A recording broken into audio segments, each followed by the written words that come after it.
엎친 데 덮친 격이라는 말이 있습니다. 쌍용차, 한국GM, 르노삼성차 최근 실적이 악화된 상황에서 코로나19 직격탄을 맞고 있습니다. 임종인 기자, 네. 이 마인드라의 투자 철회 속내를 어떻게 봐야 할지요? 과거 일자리를 무기로 우리 정부 지원을 받아냈던 GM 사례가 좀 그렇죠. 생각이 나는데 쌍용차와 한국GM 어떤 유사점이 있나요? 예, 그 한국 GM은 사실 2018년이니까 얼마 전입니다. 한 몇 가지 닮은 꼴이 있는데 일단은 실적이 둘 다 좋지 않았습니다. 네. 한국 GM이 2018년도에 추가 지원을 요청할 때, 그다음에 올해 쌍용차가 추가 지원을 요청할 때 모두 3년 전후에 장기간 적자 상태를 보여왔던 특징이 있고요. 네. 그다음에 신차가 별로 나오질 않았습니다. 쌍용차도 네. 마찬가지지만 한국 GM도 당시에는 한 3, 4년째 신차가 나오지 않을 정도로 신차에 대한 문제점이 있었습니다. 네.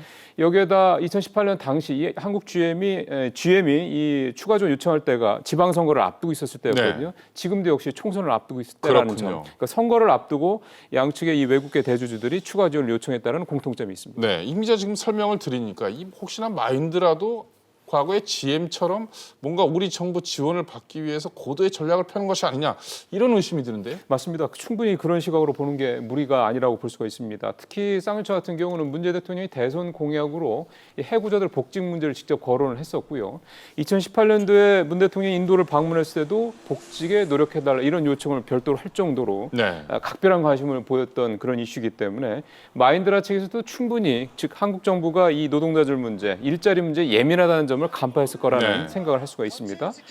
쌍용차 근로자 5천여 명뿐만 아니라 수백 개에 달하는 협력업체 임직원, 직원, 가족까지 하면은 수십만 명, 수만 명의 생계가 달려 있다 보니 정부로서도 손을 이렇게 쉽게 놓기는 어려울 거니 2012년 전에 한국 GM처럼 추가 지원을 해주지 않겠느냐. 이게 어떻게 보면 마인드라가 계산하고 있는 걸 수도 있다라는 거죠. 네.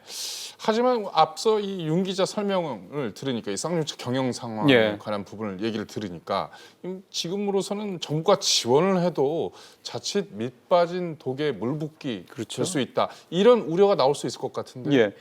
그런 우려가 나오는 가장 큰 이유는 몇 가지 좀 추려보면이었습니다. 네. 일단은 역시 가장 중요한 신차 문제인데요. 네. 신차 출시 계획이 일단 올해 공식적으로 없습니다. 앞서 예 사장이 J100 모델을 내놓는다고 했습니다만 그게 올해 안에 나온다는 얘기는 없었거든요. 그 점이 네. 하나가 있고 2015년 티보리 출시 후에 지금 6년째 신차가 그러니까 없는 셈이 됩니다. 또 신차 출시에는 적어도 4, 5천억 정도의 막대한 자금이 들어가는데 현재 쌍용차의 재무 상태를 보면은 투자는 고사하고 인건비, 즉 고정비 감당도 힘든 그런 상황입니다. 사정이 이렇다 보니까 다른 데서들이 지금 적극적으로 나서고 있는 친환경차라든가 미래차별 같은 거는 좀 엄두도 낼 수 없는 상황이다 보니 밑빠진 독에 물 붓기라는 얘기가 그래서 나오고 있는 것 같습니다. 그렇다면 독자 생존도 어렵고 예. 추가 지원을 해도 어렵고 그렇다면 쌍용차 미래 어떻게 봐야 됩니까? 그러다 보니까 일각에서는 결국 구조조정으로 가야 되는 게 아니냐 이런 얘기들이 나오고 있는 것 같습니다. 일단 네. 업계 관계자 얘기부터 좀 들어보실까요? 네. 지난번에 마인드라가 받쳐준 거고 이번에는 이제 어떤 결정하는데 이게 딜레마죠. 복귀시킨 게 몇 달 안 되는데 털어낸다는 얘기만 나오면 또 예전과 같은 쌍용차 사태가 발생할 가능성도 있어요. 실질적으로 빨리 결정을 해야 될 거예요. 이제 털어낼 거냐. 그럼 그걸 내고를 해야 될 거거든요. 예, 그래서 일부에서는 2009년 쌍용차 사태를 반면교사로 삼아서 쌍용차 노사, 정부 그리고 지역사회가 일단 충분한 협의를 거쳐서 출구 전략을 짜야 되는 게 아니냐 이런 지적도 나오고 있습니다. 네. 이 한국 GM이나 르노, 삼성 다 외국 자본이 대주주인데요. 다른 완성차 업체들 상황, 코로나19와 관련해서 어떤 상황인지 한번 짚어주시죠. 사실 다 어렵죠. 완성차 업체들 다 어려운 거는 새삼스러운 게 아닌데 말씀하신 이 외국계 완성차 업체들 다 어렵습니다. 일단 한국 GM 같은 경우는 최근에 팀장급 이상 직원들의 임금을 20% 지급 유예를 하기로 결정을 했고요. 임원들 같은 경우는 추가로 여기에 5에서 10% 정도 더 이제 삭감을 하기로 했습니다. 이거는 이제 글로벌 GM이 전 세계 자사 직원 6만 9천 명의 월급을 20% 깎기로 한 데 따른 국내 조치라고 보시면 될 것 같고요. 르노 삼성 같은 경우는 임직원들의 임금 삭감 이런 조치를 취하고 있지는 않기는 한데 이미 작년부터 희망퇴직을 계속 상시적으로 좀 받고 있는 그런 상황이고요. 네.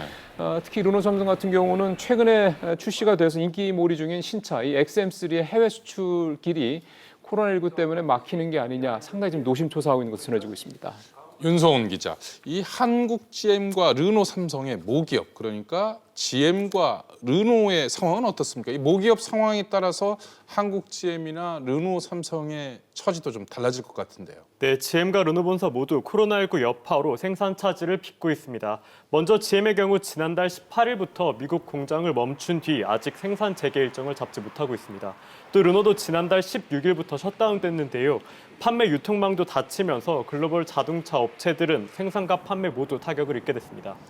윤 기자, 지금 이제 코로나19로 자동차 산업이 타격을 받고 있다 이렇게 얘기하고 있는데 실제로 글로벌 판매량 추이는 어떻습니까? 네, 코로나19 누적 확진자 수가 1위인 미국의 경우 지난달 자동차 판매량은 지난해 같은 기간과 비교해 33%나 떨어졌습니다. 유럽의 상황은 더 나쁜데요. 이탈리아는 무려 85%, 프랑스는 72%나 줄어든 것으로 나타났습니다.